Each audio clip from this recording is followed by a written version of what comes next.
this class and the next class and a half are going to be about the end of Fisher's theory of Fisher's theory of present value and the interest rate, and then we're going to move to uncertainty. But I'm going to so we've up till now what we've done is we found out first how, if you know the whole economic system, how to solve for equilibrium, to figure out from the primitives of people's tastes, their impatience, the technology, the economy, how to figure out what the real rate of interest is, provided there's no uncertainty in the world and people can forecast what's going to happen later. We found that once you've done that, the price of every asset, if people are rational and looking forward to the future, the price of every asset is going to be the present value of the future payments of the asset. So if you think of the payments as real payments, which is what Fisher always recommended, you discount by the real interest rate. If you think of them as cash payments, then you discount by the nominal interest rate. So every asset corresponds to its present value of its dividends, either discounted by the real rate or the nominal rate. Now this thinking is surprisingly powerful and leads you to unexpected conclusions, and the next class, the next two classes is about that. Mostly I'm going to talk about Social Security, but I'm going to begin today by finishing off a subject we didn't quite get through last time. So you see, if you realize that the price of every asset is just the present value of its dividends, and you also suppose that you know what the dividends are going to be and what the future interest rates are going to be, then it follows that you know what the price of the asset is going to be, not just today, but next year and the year after and the year after that. So your theory of asset pricing today, which was based on the assumption that you can forecast the future, necessarily implies a theory of asset pricing in the future. So you can tell something about how asset prices are going to change, and of course you can also test the theory, because the theory implicitly is forecasting something about the future, and therefore you can test the theory. So let's just take a couple examples that are in the notes. So we said at the top, if you can read it, I hope it's not too small. I want to move a little quickly, so I could be writing on this on the board, but if you can see it and you look at the top line, it says that the present value of assets is just equal to the present value of assets is just equal to their future, the present value of the assets is just the discount of future dividends. So maybe I'll start one line up actually in these notes. Okay, so if you look in the middle here, the present value today, suppose you have an asset, maybe I'm going to write on the board after all, present value of an asset, suppose you know the dividends are going to be paying C1, C2, and maybe CT at the end. Those are the dividends that are going to be paid. And you can ask what the present value of the asset is today, PV today, 0. Well, Fisher would say, if you think of these as nominal cash flows, he would say what you need to do is you need to find out the price of zeros. So you recall that Fisher said that you could let pi 1 equal the price today of $1 at time 1. Okay, and the price today, pi t, equals the price today of $1 at time t. Okay, it's the price today of $1 in the future. These were the crucial prices that Fisher said that you should always look for. He said that you can always find these prices, pi 1 through pi t, by deriving them from the yield curve.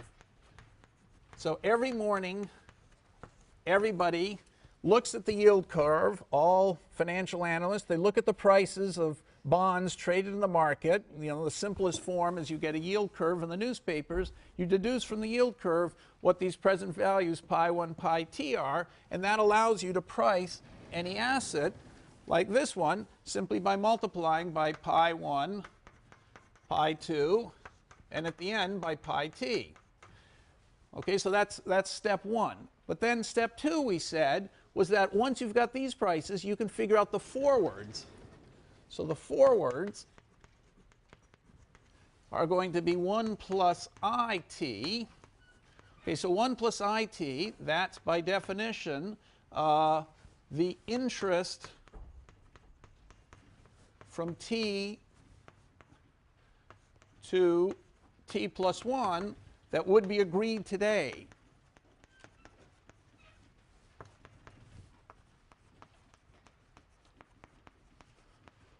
Okay, it's not the interest rate that's going to prevail at time t, it's the interest rate that people today at time 0 would agree to pay between time t and time t plus 1.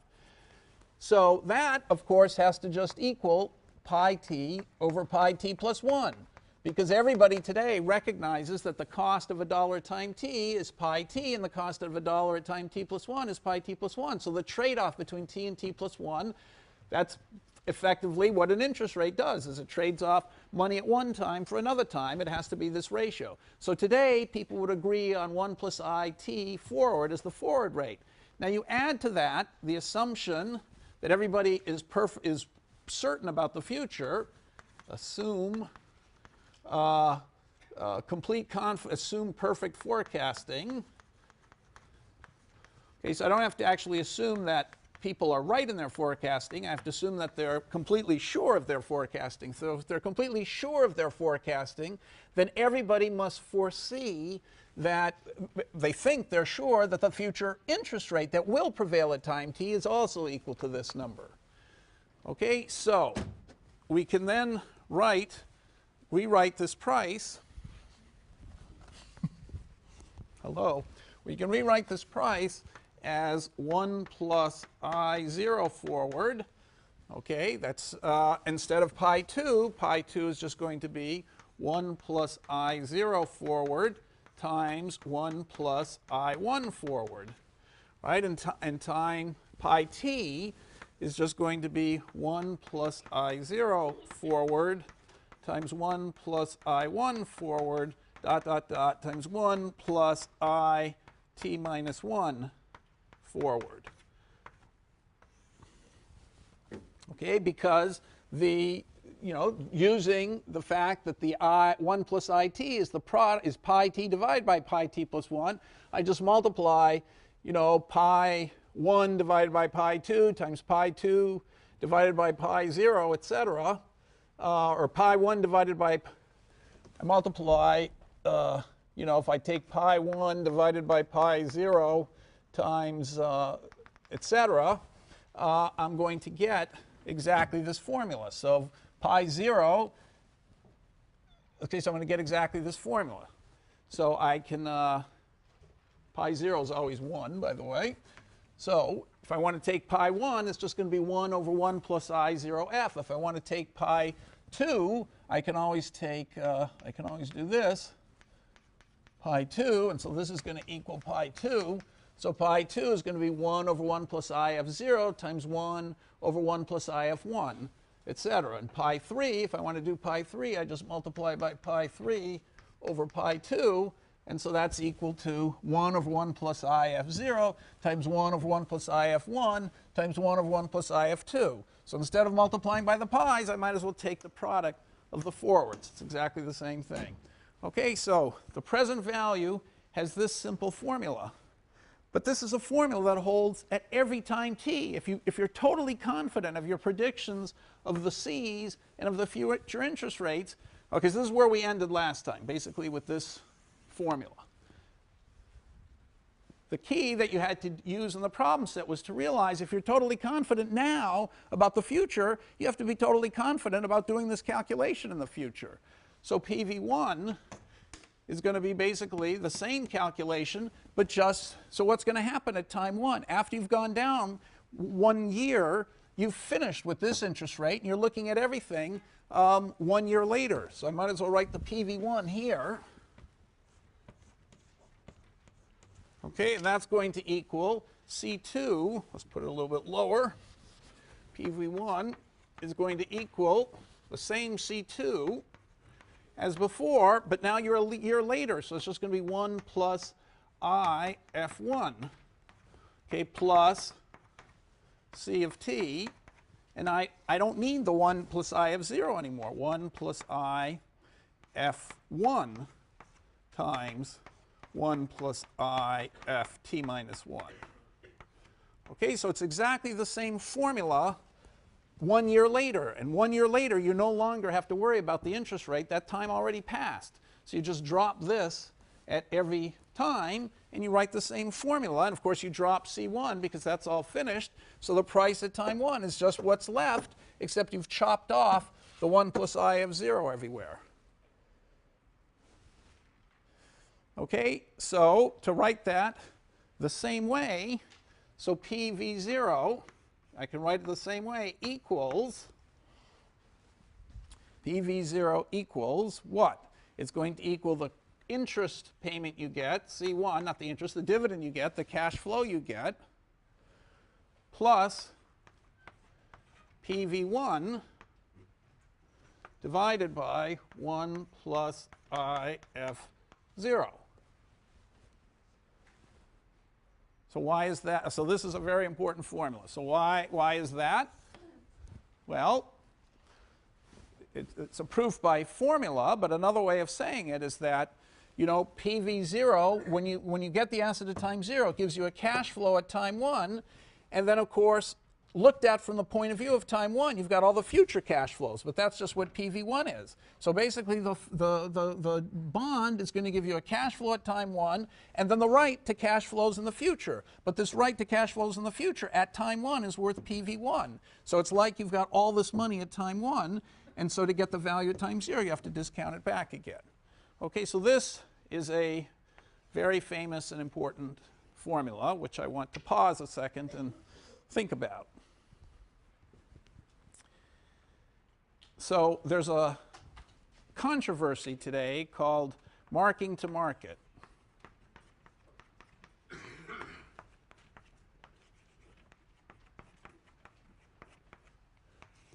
Okay, does anybody know what that controversy is about? What does marking to market mean? Yep. I believe it means that corporations and their accounting rules are currently required to value their assets at what they would fetch in the market. Right. If they would sell them. Right. And, okay, so, but you know that they've been relieved of this responsibility recently. Well, so they've been relieved of this responsibility lately. Now, why have they been relieved of it? Because the thought was that the market was so panicked in the crisis that the price that they could fetch by selling their things really had nothing to do with the value. Okay, but so we're going to come back to whether that was a good idea that they, you know, Congress passed under tremendous pressure.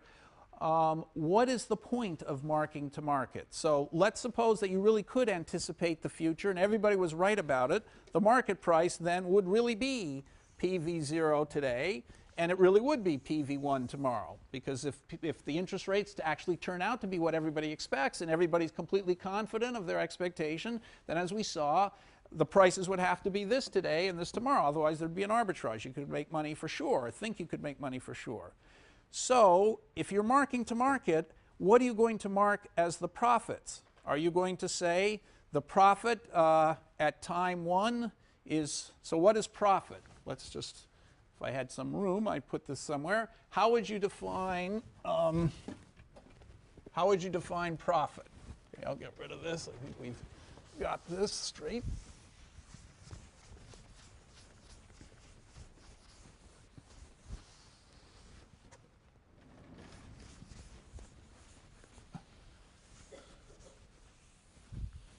Okay, so how would you define profit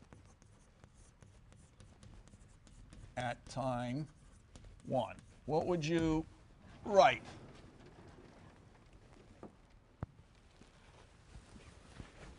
So let's say that this isn't a bond, it's an investment. You paid a bunch of money at time 0, maybe PV0, and in the future your investment is going to pay off some money. You know, maybe it was a project you invested in. Maybe you bought a bunch of stuff and you're selling it in the future and getting this money. Maybe you bought a bond which is paying these coupons. Whatever it is, these are the cash flows of the project. And now, of course, your investors are very curious. In year 1, they want to know, what profit have you made? How are you doing?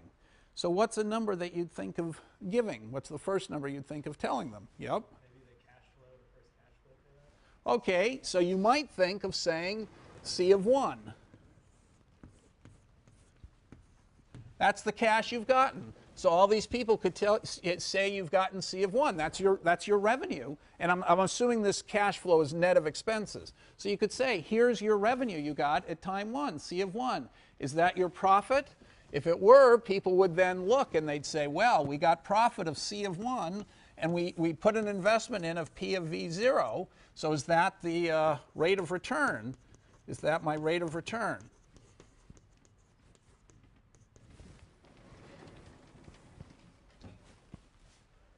Yeah.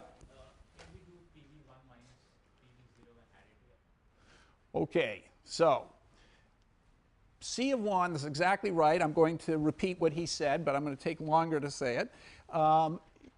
This idea of writing C of 1 over P of V0 is actually what many people try to say is their profit, but is a bad number for profit. Now, if in period 1 you stopped marking to market and you had no idea, you didn't have to report this number, PV1. I mean, you didn't know what it was or you didn't have to report it. What else could you report but C1 over PV0 as the profit?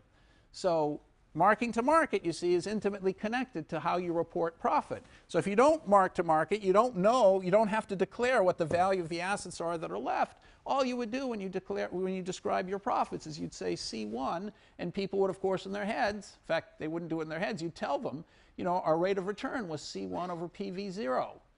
But why might that be a very misleading number?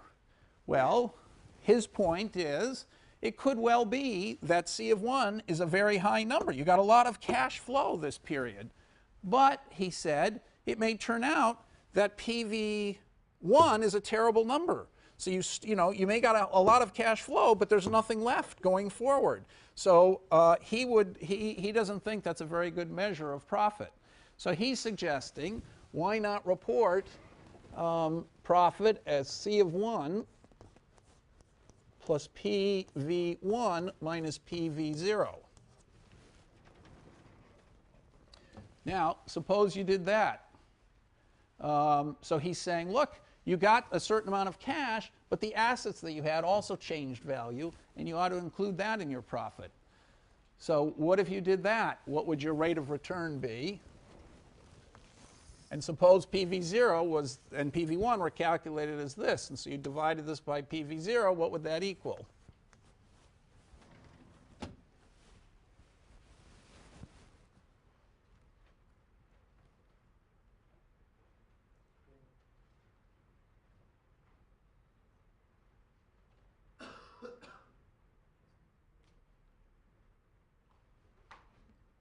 What number would I get if I did that? I can't hear. What? Somebody speak up. Yes. Okay, this would just be IF0. And you get the rate of return that you're expecting to get. Now, how do I know that's IF0? Because I multiply by PV0 to this side. Okay, then I move that PV0 to the other side. That gives me 1 plus I0 F PV0. Then I divide by that 1 plus IF0 and put it down here, and that's this formula. Okay, so that is what you would get, IF0. And you see, that's what you should expect to get, because you haven't done anything great. You've got a cash flow. You've got these cash flows at the beginning.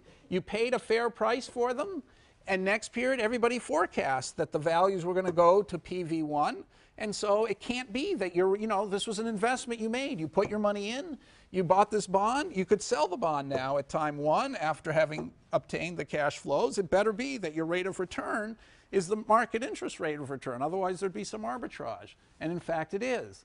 So if you can compute all the present values properly, the only fair thing to do, this is not a great investment. Even if C1 is a huge amount of money, it's only huge because PV1 is a low amount of money, because it has to be that the profit every period, the rate of profit, is exactly equal to the interest rate, because everything's always priced at its present value.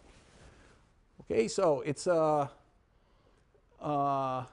simple concept which somehow takes a long time to grasp. It just seems to people that, You know, here's the money that's come in. That's the cash. You can count in your hands. You've got it in your hands. That's the number you should talk about as profit. But of course, if the money coming into your hands, you know, there's this other hidden thing. The stuff that you own is suddenly fallen in value compared to what it was before. You're really not putting the firm in any better position than it was before. You just earned your normal rate of return. So it may well be that so you can see why, to give a fair description of how people are doing, the law was written, evolved to the point where people were forced not to just say C of 1, they were forced to declare mark to market and add PV1 minus PV0 to their profit to get a real rate of return, to get a more revealing rate of return. Okay, and so what happened in the crisis is this PV1 became such a horribly low number that if you plug that into this formula, you get PV1 as a really low number compared to PV0. You get a giant negative here. It would look like the rate of return was terrible. Everyone would panic and think the firms had fallen apart. So, especially the banks, who were the ones who didn't want to do this, and so Congress didn't want the public to be panicked, so it simply said, okay, forget about it. We're going to not hold you to writing PV1 anymore because, you know, we can't count on anybody figuring out what it is, and so you don't have to tell us that. You just have to tell us this, which happens to be a good number for the banks. But that doesn't mean the banks are actually doing well because the assets they hold have been collapsing in value. Yeah. Does that equation say that, assuming there's no arbitrage opportunity, if a firm, like, for example, pays out a high dividend, its stock should go down? Yes. Right. It's exactly what it says. And that's what does happen. So you always talk about the price X dividend and stuff like that. Precisely that. So if a firm pays a bigger than usual dividend, if it suddenly decides it's going to pay itself a gigantic dividend, then the price of the firm is going to go down. Exactly. Because there's less value in the firm. You've paid it out here instead of keeping it into the firm. Okay, so this is a very simple idea, but it's very easy to get confused about it. Are there any questions about it? Okay, so let's do an example of it. The most basic example of it is the premium bond. So we talked about this before, the premium bond. So let's say you have PV0 equals 5 divided by 1 plus 10 plus 5 divided by 1 plus 10 plus, maybe this was exactly the problem set, I can't remember, 5 divided by 1 plus 10. Okay, so in other words, the interest rate, I did that wrong, squared and t. So the interest rate, so the forwards, in other words, 1 plus I f little t equals 1 plus 10 for all t. So all the forwards are 10%. The bond is paying, I can't remember which one I did. Let's do 20 here. I'm going to make it a premium bond, so it's paying 20. Okay, so what's going to be the price of the bond? Well, in the first period, it looks like you get this incredible profit. The interest rate is 10%. You've paid some present value, and you've made 20. You've made a number much bigger. So the price of this thing, by the way, what was the homework problem? What were the numbers?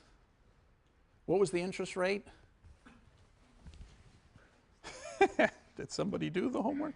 I did assign a homework on a premium bond, right? The interest rate was 5% and the coupon was 10. Was that what it was, or what? What was it? What was the homework problem?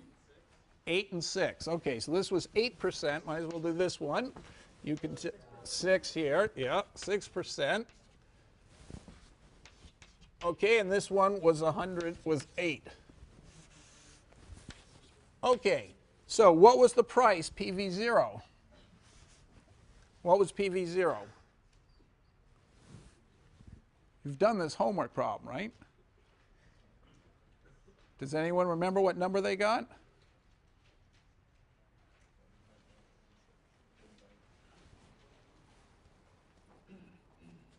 Ben, do you remember the number? No. I'm counting on my trusty class here to provide me all the numbers.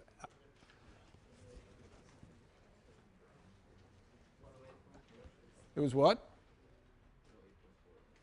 Was that what it was? 108.4, that's all? This was the price, just 108.4? Okay.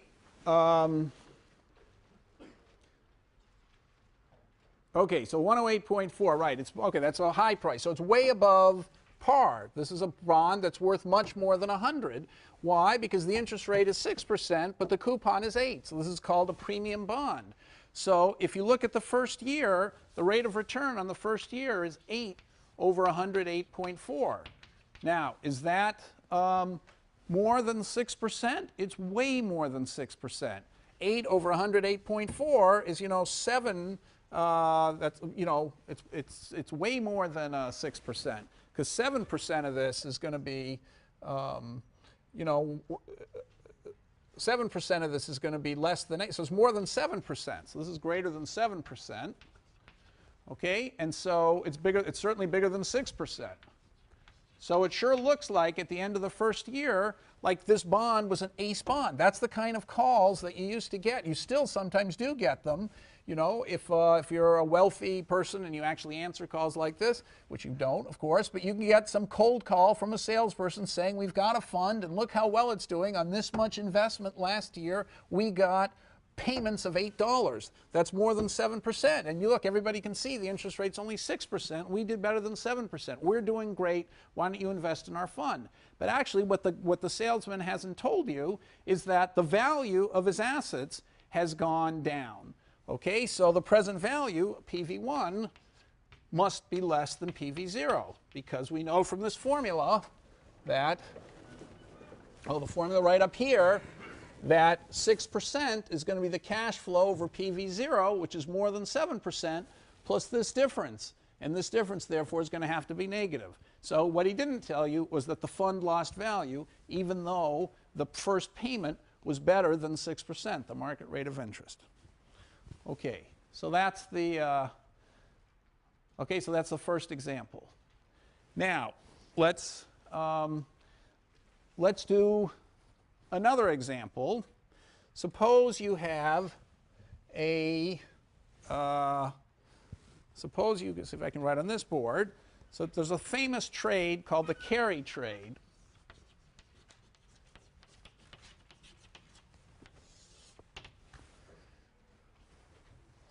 Now suppose the forwards, suppose 1 plus IF0 is 2%, sort of like now, the 1-year yield, and 1 plus IFT is, 5% for t greater than 1. Okay, so if you have a 1-year bond, it's going to pay, well, let's say it's 2%, and this is equal to 1 plus, can you see this, or it's disappearing? So let's make the first two of them be 2%, and this is for t greater than or equal to 3. Okay, so the interest rate is 2%, and then it's going to jump to 5%. All right, so if you have a 2-year bond, a 2-year treasury, a 2-year bond, might pay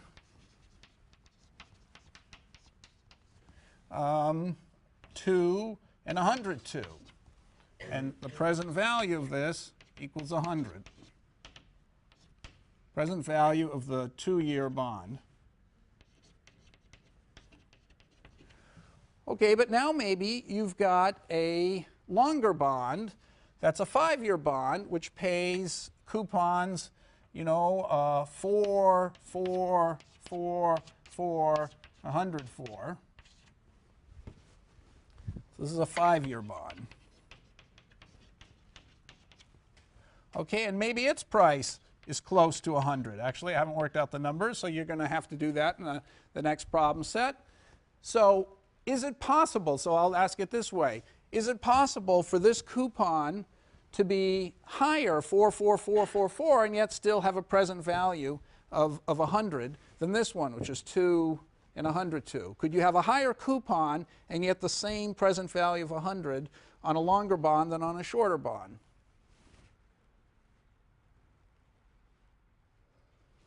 How could this bond have a higher coupon and sell for the same price as this bond? Yep. You're losing money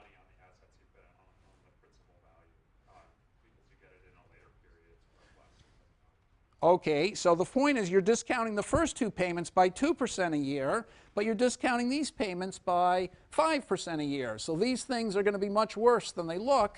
And so even though the 4s are all better, this 100, it's 4, 4, 4, 4, 4 plus 100. That 100, not to mention these 3 last 4s, are getting discounted by a lot. So that 104 is going to be worth less than 100 back, it's going to be worth less.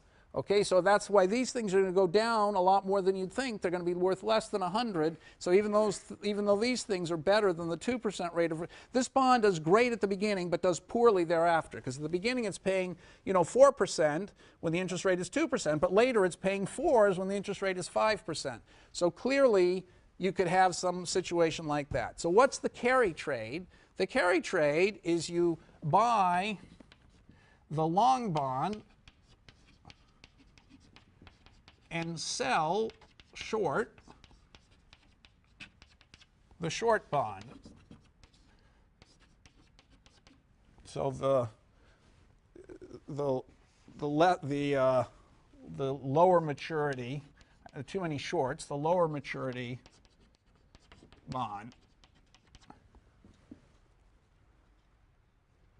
Okay, this is the let's say 5-year and 2-year. Buy the 5-year, buy 5-year bond and sell short the 2-year. Okay, selling short and short, the word sell short is different from the word short bond. So you buy the 5-year bond and you sell the 2-year bond. They both cost you 100. So what's happening at the beginning? You're making $4 and you're only having to pay $2. It looks like you're making a profit for nothing, right? So that's the carry trade. You buy long bonds with a high rate of interest, you sell short bonds with low coupons, and it looks like you're making a profit. But in fact, what's really happening? So just repeat what you were saying before, but now in this context, what's really happening? You're paying off that difference in the loss of the value of your assets. You're not getting back as much as if you would. You're not getting back as much as you would if you would just bought the 2-year bond. Right. So the long bond, you got a cash flow of 4 the first year. You had to pay 2 because you sold the 2-year short, right? So you're up $2. But the thing that you owe now at the end of the first year, since the interest rate is 2%, the next interest rate is 2%, the 2-year bond is still worth 100. So your negative position is still worth 100. But this positive position now, these 4 4s and 4s, it looks worse than it did before because you've moved up the yield curve. Instead of having 2 2% years, you only got 1 2% year before you shift into the 5%, which is worse and worse. So what's going to happen is you're going to get a positive cash flow at the beginning. It looks like positive profits right at the beginning. Okay, that C1 is, the net C1 looks really good, but right after that, the value of your assets is going to plummet compared to your liabilities because now all of a sudden you're discounting this at 5% and this thing is still, it's only got 1 year left where the interest rate is still 2%. The rest of this is discounted at 5%, so it's starting to go down in value. Okay? So, all right. So,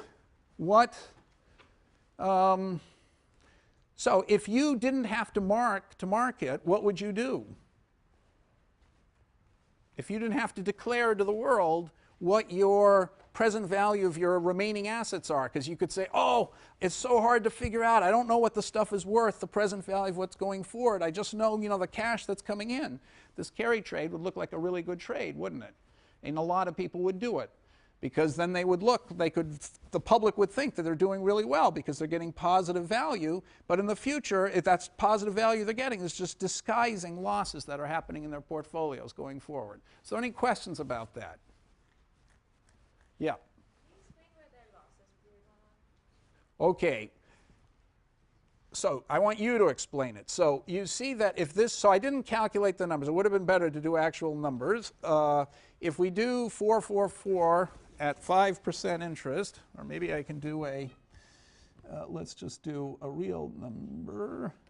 Well, let's just do the one over here. So this one is No, I can't do it because we got 2% and then 4%. Okay, so it take a minute to do it on Excel. We've seen how great I am doing those on the fly. So the point is that you agree that this payment 4 is bigger than 2. Okay, so the first year, if you buy this bond and you sell that bond, you're going to have a positive net $2. However, it's perfectly possible for this whole bond at the beginning to be worth 100, the same as this bond at the beginning. Now, how could that be? Well, the payments 4 is bigger than 2, so how could this whole thing have a higher present value than this thing? It has to be that starting at period 1, the present value of this 5-year bond, let's call it this, okay, in period 1 minus the present value of the 2-year bond starting in period 1 has to be what? If this whole thing, if this present value of the 5-year bond, this is the 5-year bond, at time 0 equals 100, and that's exactly the same as this present value at time 0 of the 2-year bond, if that equals 100, so the present value from the beginning of this thing is the same as the present value of this thing from the beginning. How could this thing have value 100? Well, it's because it makes lots of high coupon payments, but the interest rate is going to jump up in the future to 5%. So you're discounting all these future cash flows at a big number. So all these things present valued could well equal 100. So this could be 100 and this could be 100, even though this is paying off more at the beginning than this thing is. Okay, but then what does that formula that we just wrote down over there, what does this formula tell us? Where was this formula that I wrote down? This formula over here tells us if the present values of 2 instruments, I see I wrote it for 1 bond, but if you take 2 bonds, okay, with the same present value, one of which has a higher cash flow in the first period than the other, then that formula tells you the bond with the higher cash flow at the beginning has to have a bigger drop in the present value than the other bond. Otherwise, you can't get them both equal to the same 100. So this bond and this bond have the same present value of 100. Because this payment is bigger than this payment, but the present values are the same, 100, it has to be that starting from this point on, this bond is worth less than that bond. So what happened? You go long this bond, you short that bond, you say to the world, aha, I've made $2, I'm a genius. And then you hide from them, you might hide from them if you didn't have to tell them, they wouldn't know that the present value of the bond you're long going forward is actually lower by $2 than the present value going forward of the, this is right after this period, the present value starting at this point of this bond going forward has actually dropped $2 below the present value of this bond going forward. And it has to have dropped because otherwise the present values wouldn't be the same. Okay, so to just say it much more simply, if you take 2 bonds with the same present value, you could well have that situation where they have the same present value because one of the bonds pays a lot of stuff early and terrible stuff late. Okay, so in the beginning it looks like this bond is paying you more money than the other bond, but since they had the same present value, it must mean that this bond is going to pay you more money at the tail than this bond is. That's why they had the same present value. So if one of them gets ahead at the beginning, it has to be it's going to fall behind the rest of the time. So this one got ahead at the beginning, it has to fall behind the rest of the time. That's hard to see because it looks like this bond, you know, it's paying a coupon that's always bigger than that bond. So it's easy to lose track of the fact that this bond, because its coupon is higher than this bond, how could it possibly ever fall below this bond? Well, it falls below because it's longer and the cash flows towards the end of it are being discounted by an interest rate because everybody knows the interest rate's going to go up. Okay, and remember we saw last time the yield curve. The yield curve, remember today's yield curve, you know, is practically 0 now because the government's held it 0 and it's going to go way up to 4% or something, you know, in a couple years. Okay, so that's the yield curve today. So everybody knows the interest rates are really low now and they're going to get much higher later. So what it means is that every long bond that's being issued now is going to be issued with a higher coupon than the short bonds. And if you go long the long bond and short the short bond, you're going to make money at the beginning but lose it back later. But if you don't have to report mark to market, you don't have to say the value of what's left over, the public's just going to see that you're making money at the beginning. It's clear now? Okay, any other questions about this? So a lot of this is going on right now. Okay, so let's do one more application of this. Let's explain how mortgages work. One more idea. Okay, since the present value is equal to the cash flow plus the present value at 1 times that, given this formula, that tells you one more thing, very important idea. How do you compute present value 0? Well, the way we've always computed present value at 0 is to do this calculation, this long calculation, discounting all the future cash flows. But this formula tells you that there's actually a more efficient way of calculating it by backward induction. If I knew what the present value was at time 1, then I could get the present value at time 0 just by this formula. I'd add the present value at time 1 to the cash at time 1 and discount it. So in fact, I don't have to, now I don't know the present value at time 1, but if I go to the end, you know, at the end of time, I know the present value, the bond is 0. There's nothing coming up later. At time t minus 1, I know the present value is very easy to calculate. It's c of t divided by 1 plus I f t minus 1. So I can go backwards by present value and compute. I can do backward induction. So that's the word I want to describe, which is going to play a very important role in the future of the class. Backward induction, it says if this formula is correct, then a good way to do the computation is by working backwards from the end. Don't just blindly take the present value. If you blindly take the present value, all you've got is PV0. If I calculate by backward induction, I start to the end and say, what would PV t minus 1 be? That's a really simple thing.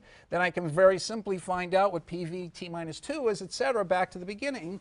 I do basically the same calculations without having to take powers of, it's a shorter calculation, because here I've got exponents of interest rates multiplying each other, so it's actually a shorter calculation. And on top of that, I get much more information, because now I've calculated out what the present value is going to be at every time period. So a much more efficient way of calculating things is to do by backward induction, because it also tells me more. It tells me what the future path of the bond is going to be.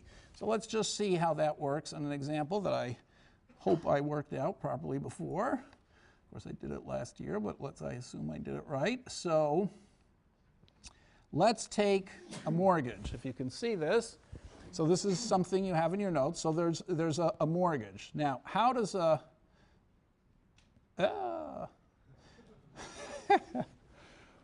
All right, well, pay no attention to that. So let's just say that, oh no, why did this happen?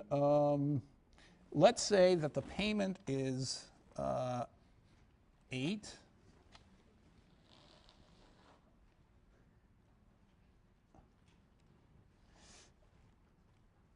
And 8. Okay, so I've made payments of 8 everywhere. Okay, so I hope I haven't screwed this. So here's the mortgage. It's a 30-year mortgage. So these are the years 1, 2, 3, 4, 5, 6, 7, blah, blah, blah, blah, blah, blah, blah, blah, blah, up to year 30. Okay, now suppose I happen to have a bond that pays a coupon of $8 every year.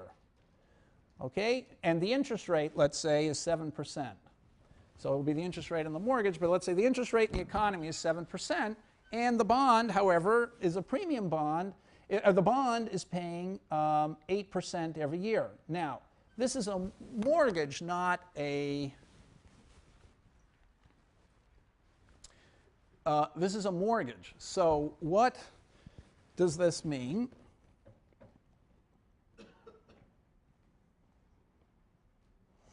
See, the mortgage pays 8 every year until the very last year, where it's still paying 8. Okay, so it's not paying 108, it's just paying 8 every year. So it's not a coupon bond, it's a mortgage. A mortgage pays the same amount every year until the end. So if this were a coupon bond, the last payment would be 108, and of course the thing would be a tremendous, it would be a premium bond because the interest rate's only 7, because it would pay a higher coupon of 8 and 108 at the end. But you see, I'm not paying 108 at the end, I'm only paying 8 at the end. So the question is, the first question is, what is the what is the present value of this bond? So I could take 8 divided by 1.07 plus 8 divided by 1.07 squared plus all the way 8 over 1.07 to the 30th power and figure out that number. But a much better way of doing it is by backward induction. So what do? I go to the end and I say this line is the remaining balance. Well, at year 30, there would be no more payments of the bond, so what's left, the present value of what's left, is obviously 0. Now, what is the present value of what's left at time 29? Well, the only thing I'm going to get is I'm going to get this payment at time 8 right over there. Sorry, I'm going to get this 8 right there. And so the present value of 8 at 7% interest, is 7.47. I mean, 7% interest, okay? So how did I figure that out? I just said, take that payment on the right and discount it by 7%. So it's 7.47. Now, what's the present value here? Well, here, you're going to get two things. What are you going to get? You're going to get a coupon payment. So at the end, just after the payment in year 28, what's the present value of what's left? You're going to get a payment in year 29 of $8. You're also going to get one in year 30. But you don't care about that. You just know that the value in year 29 is the payment, the coupon you get in year 29, plus the present value in year 29 of what's left. The PV at time t, I can just put a t here. PV at time t is the coupon you get at time t plus 1, plus the present value at time t plus 1, divided by the interest rate at time t. Okay, so all I have to do is take 8 plus 7.47 and discount that by 7%, and that gives me the present value as of time 28. So if I go back to time 26, I say, well, how do I figure out the present value at time 27? As time 27, I say, well, I'm going to get 8 at time 28, but the present value at that time, just after I've made that, after that payment, is 14.4. So I take 22.4 and discount it by 7%, and I get about 21. Okay, so that's how I can work backwards and figure out the present value today. Now, in mortgages, this number is very interesting. It's called the remaining balance, okay, which we'll see in a second. But anyway, that number you can calculate at every t. It's just the PVT worked backwards from the end. So it's a very simple calculation, and it tells you the present value of the bond, okay, of that 8% coupon till year 30 and no principal at the end. Well, a mortgage has to pay a coupon of 8% that, that gives 100, because if there were no uncertainty and there are no prepayments or anything, no uncertainty, the bank giving the coupon is not going to give you money unless its present value is equal to 100. So they're going to be willing to pay, they're going to ask you to pay a coupon. Okay, so now you see what have I done over here. This is B26 minus B30. So the original face was supposed to be 100, but the present value of all those payments is only 99. Okay, and so there's a gap here of 0.72, and the square of the gap is that, and we want to, the square of the gap is there, and we want to minimize that. So we're going to find the payment every period. Solver. Okay, so I want to minimize B32, minimize by choosing B29, which looks good. That's the first payment. Okay, and all the other payments are set to be equal to that to minimize that difference.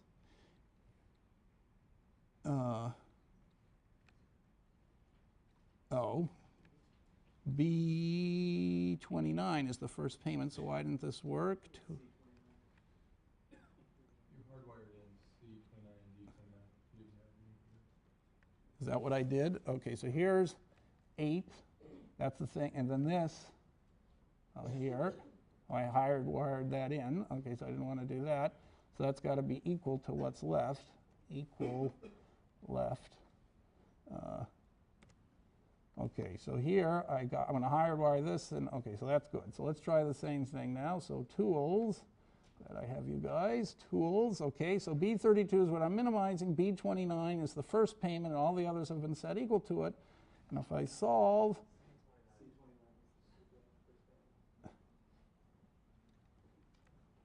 all right, let's try. The first payment is at year 1, right? So it should be, oh, C29, thank you.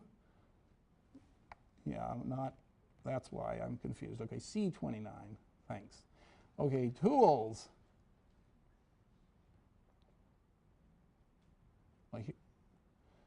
Okay, so what is, let's just look at this a second. So that's what I've hardwired in, okay. So format, nope, tools, solver, minimize B32, subject to C29, as you've told me 20 times, C29, and now solve. Okay, so now we did it.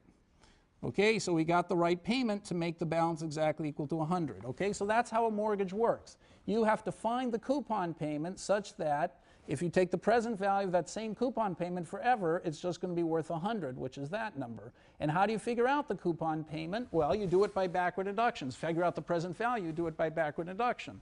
Okay, but just as we did. But we've gotten a lot of information. We've gotten this number at every period. So by doing it by backward induction, instead of just doing, you know, the long exponential calculation, by doing it by backward induction, we produced the present value at every time in the future. Now that's an incredibly important number in mortgages. It's called the remaining balance. Why is that such an important number in mortgages?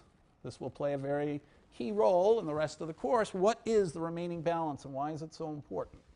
Does anyone know how a mortgage works? Yep. Is that the mark-to-market value, or just whatever you'd be able to sell that mortgage for to someone? Okay, not what you'd be able to sell it for, but a little bit, but close. So when the bank gives you a mortgage, it says, okay, so how did mortgages work? It used to be in the old days that the mortgages were coupon bonds. They'd pay 88888, 108, okay? And then what would happen is just before the 108 payment, everyone would default. So in the Depression, the people who defaulted were people who defaulted just before their big principal payment. So bankers got wise after the Depression. They said, well, that's a terrible thing to do. We should make the payment be constant.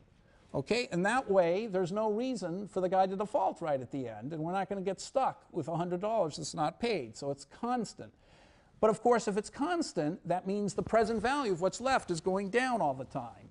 Okay, so that's why this number is going down all the time. You know, if it's 108 at the end, that's why the present value would stay the same. So it's going down all the time. Okay, so that's why it's called an amortizing mortgage. It's because what's left in the mortgage is getting smaller all the time. Okay, so a mortgage pays a fixed rate mortgage pays the same coupon every year.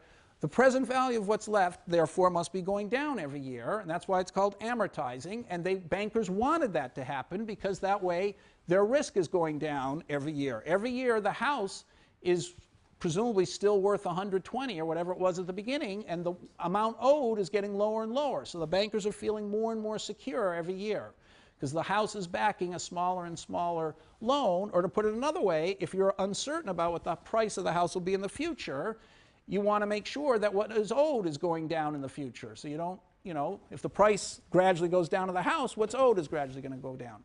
Okay, but the main reason why the number is so important is you have to realize the purpose of a mortgage is you take out a loan using the house as collateral. If you don't make your payment, they can take your house. Well, what happens if you want to move? Okay, if you want to move, you know, you're going to sell the house. The house is no longer collateral. So if you want to move, you have to undo the promise to the bank. So if in year 5, just after you're making your payment of $8.05, in year 5, you decide to move, you say to the bank, you know, I want to cancel the mortgage. How much will they ask you to pay? Well, the remaining balance, $93.91. Okay, so that's why this remaining balance is such an important number. Okay, so it allows people to leave their houses and pay off their mortgage by paying off the remaining balance. You wouldn't want them to pay $100 if they left because they've made payments. You notice that the payment here is $8. That's bigger than 7%, right? Because if it's a coupon bond, you'd pay 7 all the way to the end and pay 107. That would have a present value of 100. If you're not paying the 100 at the end, but just making a level payment all the way through, the payment you have to make every year better be more than 7, so it's 8. So this 8 minus 7 is sort of what you're paying down of your mortgage, right? The interest is only 7. You've paid 8. That's why you owe less than 100. You know, you've paid $1.06 extra. That's why you only owe 98.94. Okay, so every year you're paying part of your principal down. That means it's amortizing, and it means if you want to get out of the mortgage, you can get out of it by paying less and less. It means the the lender, the mortgage lender, is more and more protected by the house every year because what you owe is less and less. Okay, so that's how a mortgage works. Any questions about that? All right, so those, okay, so what's the point? The point is that by simple present value thinking, you can start to understand the main instruments in the economy, how mortgages work, why they're called amortizing, why the amount you have to pay to get out of your mortgage goes down every year, and exactly how much it goes down every year, etc. Okay, but now I want to, so we could do a lot more examples like that, but I want to shift the discussion now to a much bigger subject, a subject of tremendous policy interest in the country, namely Social Security. What should we do about Social Security?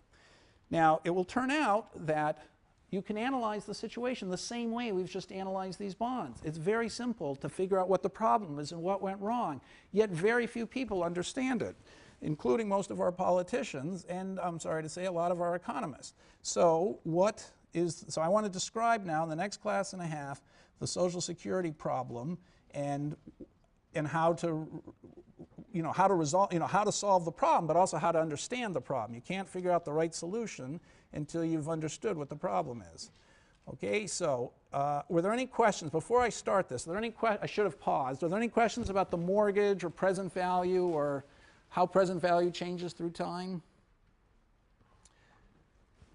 Okay, so those ideas, and marking to market, those are very important ideas. I think once you think about them, not so hard.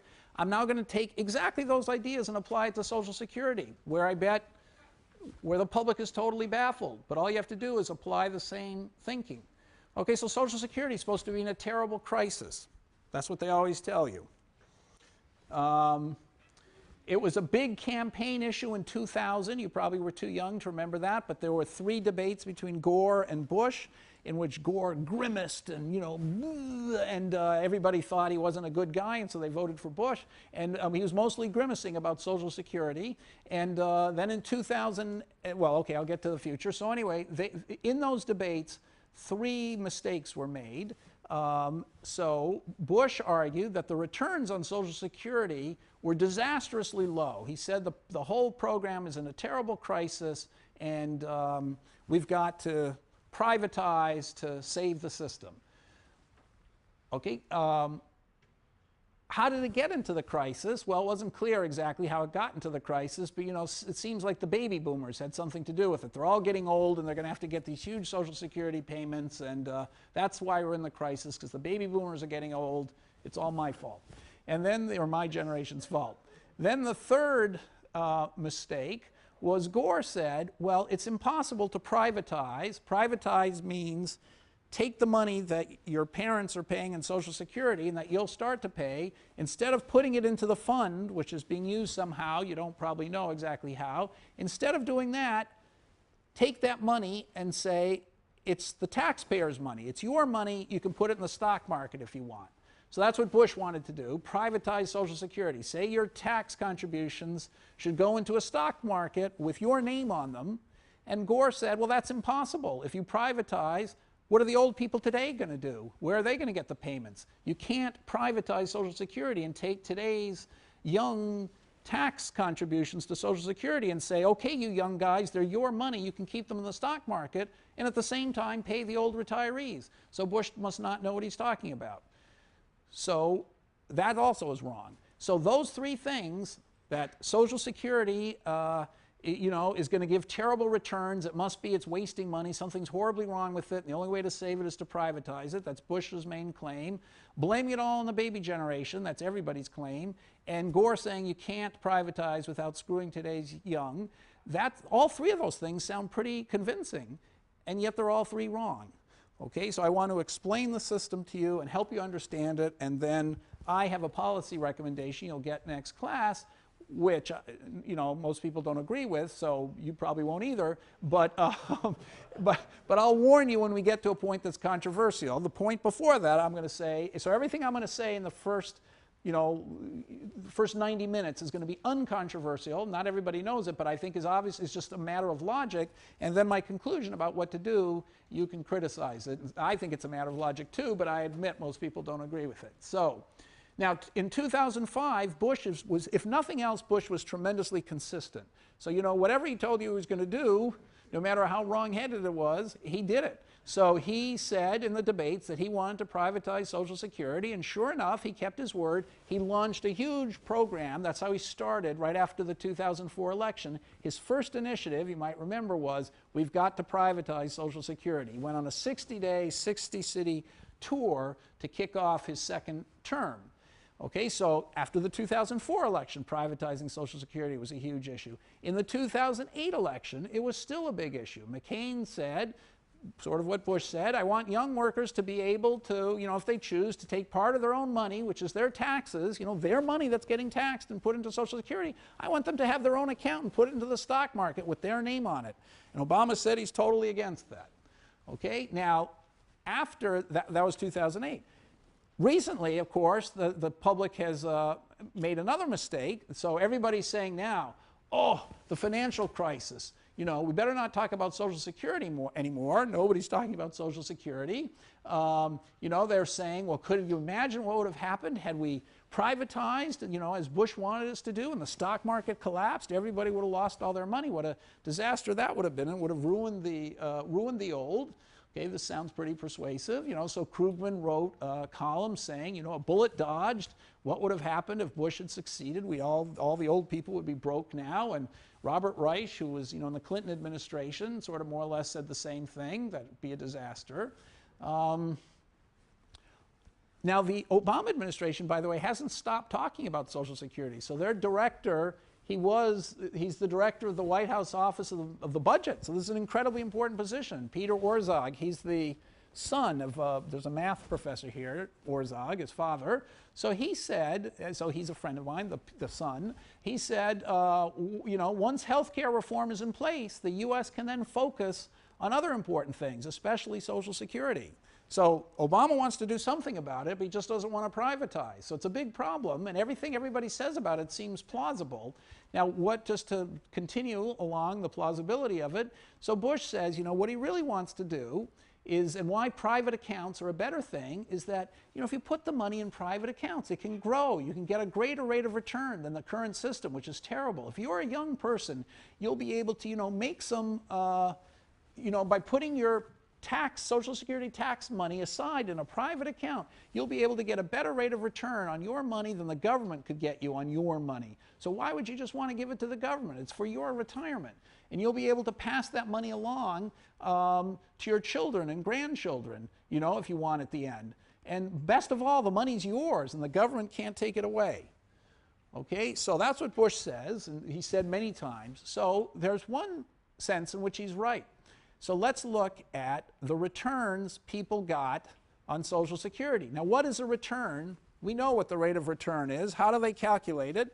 You can go back to people born starting in 1878, right? Social Security, as you'll see in a second, I'm going to give you the history, began 1939. So these people in 1878, you know, they're in their, you know, they're 60, you know, when Social Security is beginning. My arithmetic is right. So they're just being, you know, they're 60 at that point. So you can look at all these people and you can say, for every generation in the past, you can say, how much money did they pay when they were young? They paid taxes. So they got negative, you know, negative 12.4. That's the tax rate, negative 12.4.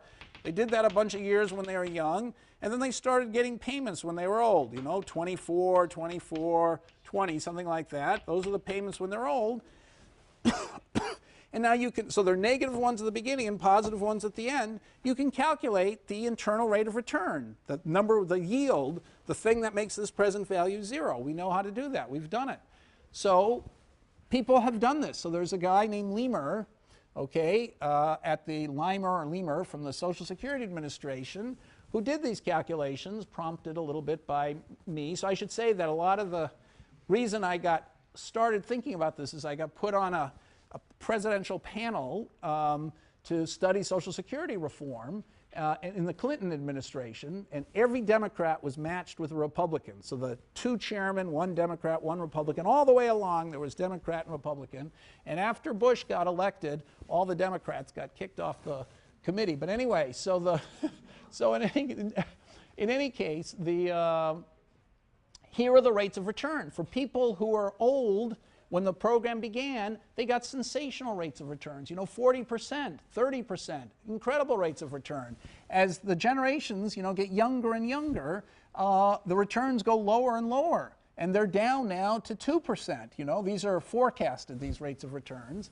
And so, let's see, you're 20, say, something on average. So you're born, and it's, so you're born in 1990, something like that, so, or around there. So here's your rate of return. It's down here, right? It's 2%. It's and there's it blown up. It's under 2%. So these are the people from 1924 to 2002. So you're right at the end here. That's your rate of return blown up. You can only expect 1.5 or 2%. So George Bush is right.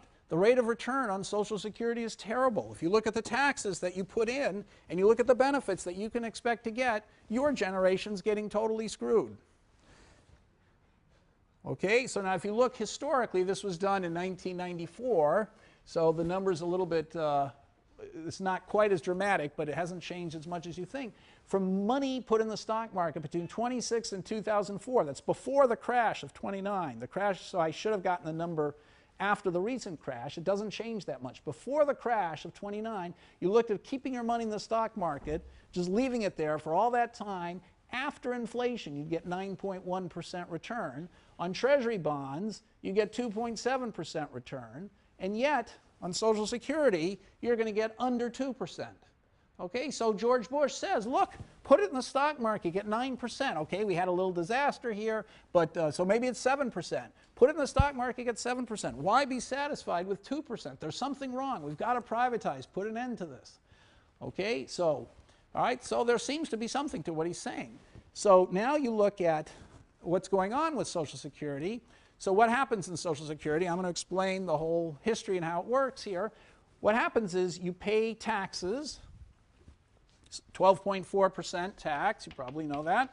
Everybody's paying taxes on the money they make, and then there are benefits that are being paid. Now the benefits are not, there's a formula for benefits which doesn't have anything to do with the amount of taxes being paid.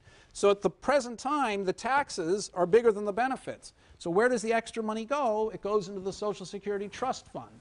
So here's the Social Security Trust Fund, which is now around $2 trillion, which is going to keep growing because contributions are going to be bigger than benefits until 2020 or so.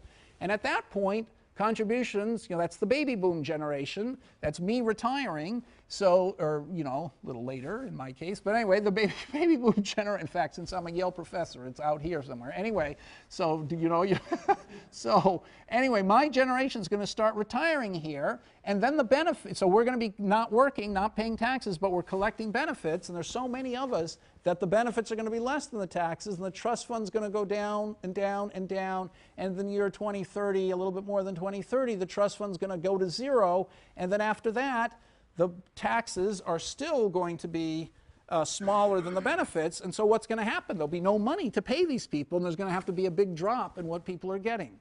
So it looks like the system is not only paying a horrible rate of return, it doesn't even look like it's, it's not even going to pay. It's going to run out of money and go broke in 2040. So it seems like a total disaster. Okay, so that's the setting of the question. George Bush said it's a disaster. It looks at first glance like a disaster. The newspapers tell you all the time it's a disaster. How did it get to be so bad, and what should we do about it? All right, now it's going to turn out that by using the concept of present value, it can be very simple and straightforward to understand. And it's going to be the exact opposite of what everybody seems to be saying. So I'm going to play you a clip next time of Roosevelt announcing the Social Security program.